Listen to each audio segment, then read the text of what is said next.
Good morning everyone! It's a Monday. Nakaschedule ako magpa-check up ngayon. Yung aking quarterly check up sa aking eye surgeon. Siyempre, alam nyo na, kailangan ingatan natin yung ating natitirang mata.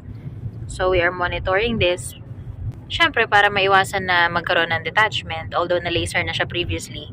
Sumakay ako sa sasakyan, hindi pa ako nag-aayos, nag-base lang ako, nag-toothbrush. Mag-ayos muna tayo, no? Give me 3 seconds.